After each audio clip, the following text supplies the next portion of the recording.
അപ്പോൾ നിങ്ങളുടെ പേഴ്സൻ്റെ മനസ്സിൽ നിങ്ങൾക്കുള്ള സ്ഥാനം എന്താണെന്നൊന്നറിയാം. 2 കാർഡ്സ് വന്നിട്ടുണ്ട്. അതിന് എനർജി പറയുന്നതിന് മുന്നേ ആദ്യമായിട്ടാണ് ഈ ഒരു പേജ് കാണുന്നതെങ്കിൽ ഒന്ന് ഫോളോ ചെയ്തേക്കുക. ഇതുപോലെയുള്ള ജനറൽ റീഡിങ്സൊക്കെ ഡെയിലി കാണാൻ ആഗ്രഹമുള്ളവരാണെങ്കിൽ മസ്റ്റായിട്ട് ഫോളോ ചെയ്യുക. അതുപോലെ വീഡിയോ മുഴുവനായിട്ട് കാണാനായിട്ട് മാക്സിമം ശ്രമിക്കുക. ഓക്കെ, ഇപ്പോൾ ഇവിടെ വന്നിട്ടുള്ള 2 കാർഡ്സും വളരെ പോസിറ്റീവായിട്ടുള്ള കാർഡ്സാണ്. എംപ്രസ് കാർഡും അതുപോലെ തന്നെ ലവേഴ്സ് കാർഡുമാണ് വന്നിട്ടുള്ളത്. അപ്പോൾ എംപ്രസിൻ്റെ എനർജി നോക്കുകയാണെങ്കിൽ ആ ഒരു വ്യക്തിയുടെ കണ്ണിൽ നിങ്ങൾ വെറും ഒരു വ്യക്തിയല്ല, മറിച്ച് എല്ലാ ഗുണങ്ങളും തികഞ്ഞിട്ടുള്ള ഒരു വുമണായിട്ടോ ഒക്കെയാണ് കാണുന്നത്. അല്ലെങ്കിൽ എല്ലാ ഗുണങ്ങളും നിറഞ്ഞിട്ടുള്ള ഒരു പേഴ്സണായിട്ടാണ് കാണുന്നത്. ഇപ്പോൾ നിങ്ങൾ മെയിലാണെങ്കിൽ ഫീമെയിൽ ആണെങ്കിലും ആരാണെങ്കിൽ തന്നെ നിങ്ങളെ ഒരു പേഴ്സൺ കാണുന്നത് വളരെയധികം പൂർണ്ണതയുള്ള ഒരാളായിട്ടാണ് കാണുന്നത്. അതുപോലെ തന്നെ സ്നേഹവും കരുണയും ഐശ്വര്യവും ഒക്കെ ചേർന്നിട്ടുള്ള ഒരാളായിട്ടാണ് കാണുന്നത് എന്ന് ഇവിടെ മനസ്സിലാവുന്നുണ്ട്. അതായത് ഇപ്പോൾ അവർ നിങ്ങളെ കാണുന്നതെന്ന് പറയുന്നത് അവരുടെ ജീവിതത്തിൽ ഒരു പൂർണ്ണത നൽകുന്ന ഒരു പേഴ്സണായിട്ട് കാണുന്നുണ്ട്. ഒരുപാട് ബഹുമാനമുള്ള ഒരു സ്ഥാനമാണ് നിങ്ങൾക്ക് ആ ഒരു പേഴ്സൻ്റെ മനസ്സിലുള്ളതെന്ന് കാണുന്നുണ്ട്. അല്ലെങ്കിൽ നിങ്ങളില്ലായിരുന്നെങ്കിൽ, നിങ്ങൾ വരുന്നിടം വരെ അവരൊന്നും ആയിരുന്നില്ല, നിങ്ങൾ വന്നതിന് ശേഷമാണ് അവർക്കൊരു കംപ്ലീറ്റ്നെസ് ഉണ്ടായത് എന്നുള്ള തോട്ട്സ് ഇല്ലേ. അതായത് അവരുടെ ലൈഫിൽ എന്തൊക്കെയോ ഫീൽ ചെയ്യാൻ ബാക്കിയുണ്ടായിരുന്നു, നിങ്ങൾ വന്നതിന് ശേഷമാണ് അതൊക്കെ കംപ്ലീറ്റ് ആയത് എന്നുള്ളൊരു തോട്ടാണ് ഈ ഒരു പേഴ്സൻ്റെ മനസ്സിലുള്ളത്.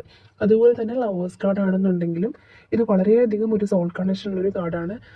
വളരെയധികം ഒരു ആത്മബന്ധത്തിൻ്റെയൊക്കെ ഒരു എനർജി കാണിച്ചു തരുന്നൊരു കാർഡാണ്. അപ്പം നിങ്ങളുമായിട്ടൊരു വൈകാരികമായിട്ടോ അല്ലെങ്കിൽ ആത്മീയമായിട്ടോ ഉള്ളൊരു കണക്ഷൻ ഈ ഒരു പേഴ്സൺ, അല്ലെങ്കിൽ ആ ഒരു ബന്ധമൊക്കെ ഈ ഒരു പേഴ്സൺ ഓൾറെഡി ഒരു സോൾ കണക്ഷൻ ഉണ്ട്. അതുപോലെ തന്നെ ആ ഒരു രീതിയിലുള്ളൊരു വലിയ ഒരു ബന്ധം ഈ ഒരു പേഴ്സൺ ആഗ്രഹിക്കുന്നുമുണ്ട്.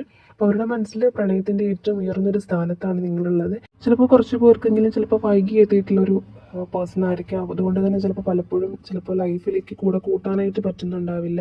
അപ്പോൾ എന്ത് തന്നെയാണെങ്കിലും ചിലപ്പോൾ നിങ്ങളൊരു പങ്കാളിയായിട്ടൊക്കെ ലഭിക്കുന്നത് വലിയൊരു ഭാഗ്യമാണെന്നൊക്കെ കരുതുന്നൊരു പേഴ്സണായിട്ട് കാണുന്നുണ്ട്. അതായത് ഇൻ കേസ് ഇപ്പോൾ നിങ്ങളെ ഇനി അവരുടെ ലൈഫിലേക്ക് അവർക്ക് ഈ ഒരു ജന്മത്തിൽ കിട്ടിയില്ല എന്നുള്ള തോട്ട് വന്നാൽ പോലും അവർ അതുപോലെ അത് വലിയൊരു ഭാഗ്യമായിരുന്നു നിങ്ങളെ കിട്ടിയിരുന്നെങ്കിൽ, നിങ്ങൾ അവരുടെ ഒപ്പം എന്നും ഉണ്ടായിരുന്നെങ്കിൽ അത് വലിയൊരു ഭാഗ്യമായിരുന്നു എന്ന് കരുതുന്ന ഒരു പേഴ്സണാണ്. കുറച്ച് പേർക്കെങ്കിലും ചിലപ്പോൾ എക്സ്ട്രാ മെറ്റൽ അഫെയറോ കാര്യങ്ങളോ ഒക്കെ ആണെന്നുണ്ടെങ്കിൽ ഈ ഒരു വേർഡ് ഈ ഒരു പേഴ്സൺ പലവട്ടം ചിലപ്പോൾ നിങ്ങളോട് പറഞ്ഞിട്ടുള്ളതായിരിക്കും. അപ്പോൾ ആ ഒരു പേഴ്സണിൻ്റെ മനസ്സിൽ നിങ്ങളുടെ സ്ഥാനം എന്താണ് ഒന്നുകൂടി ഒന്ന് കൺക്ലൂഡ് ചെയ്ത് പറയുകയാണെങ്കിൽ, ആ ഒരു വ്യക്തി നിങ്ങളെ കാണുന്നത് സ്നേഹത്തിൻ്റെയും ഐശ്വര്യത്തിൻ്റെയും ഒക്കെ ഒരു പ്രതീകമായിട്ടാണെന്ന് മനസ്സിലാവുന്നുണ്ട്. അതുപോലെ തന്നെ അവരുടെ ജീവിതത്തിലെ ഏറ്റവും പ്രിയപ്പെട്ട അല്ലെങ്കിൽ ഏറ്റവും ബഹുമാനിക്കപ്പെടുന്ന ഒരു വ്യക്തി നിങ്ങളായിട്ട് കാണുന്നുണ്ട്.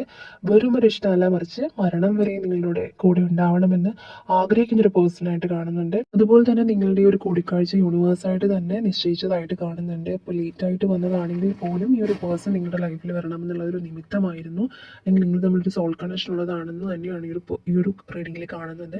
നിങ്ങൾ യൂണിവേഴ്സൽ ട്രസ്റ്റ് ചെയ്യുക. ഈ ഒരു മനോഹരമായിട്ടുള്ള സ്നേഹം ക്ലെയിം ചെയ്യാനായിട്ട് കമൻറ്റിൽ പ്യൂർ